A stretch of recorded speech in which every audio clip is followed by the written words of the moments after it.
Levy व्यवस्था अध्याय 1। Home बलि की विधि। यहोवा ने मिलाप वाले तंबू में से मूसा को बुलाकर उससे कहा, इस्राएलियों से कह कि तुम में से यदि कोई मनुष्य यहोवा के लिए पशु का चढ़ावा चढ़ाए तो उसका बलि पशु गाय बैलों या भेड़ बकरियों में से एक का हो। यदि वह गाय बैलों में से होम बलि करे तो निर्दोष नर मिलाप वाले तंबू के द्वार पर चढ़ाए कि यहोवा उसे ग्रहण करे।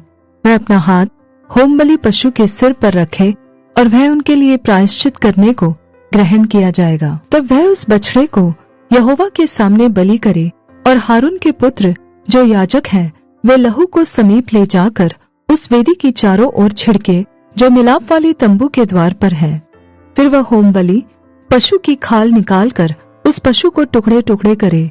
तब हारून याजक के पुत्र वेदी पर आग रखे और आग पर लकड़ी सजा कर रखे, और हारून के पुत्र जो याजक है वे सिर और चर्बी समेत पशु के टुकड़ों को उस लकड़ी पर जो वेदी की आग पर होगी सजा कर रखे, और वह उसकी अंतड़ियों और पैरों को जल से धोए।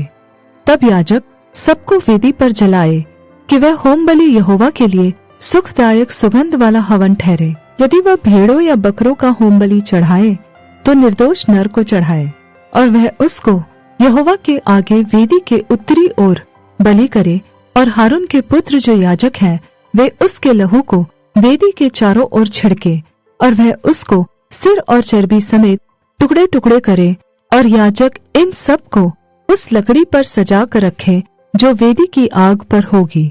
वह उसकी अंतड़ियों और पैरों को जल से धोए, और याजक वेदी पर जलाए कि वह होम बलि हो और यहोवा के लिए सुखदायक सुगंध वाला हवन ठहरे।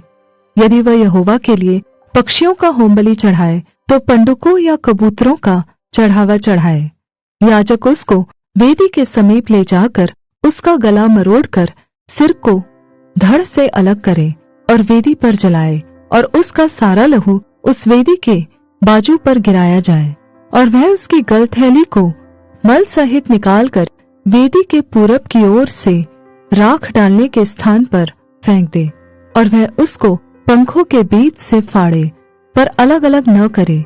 तब याजक उसको वेदी पर उस लकड़ी के ऊपर रख कर जो आग पर होगी जलाए कि वह होम बलि और यहोवा के लिए सुखदायक सुगंध वाला हवन ठहरे।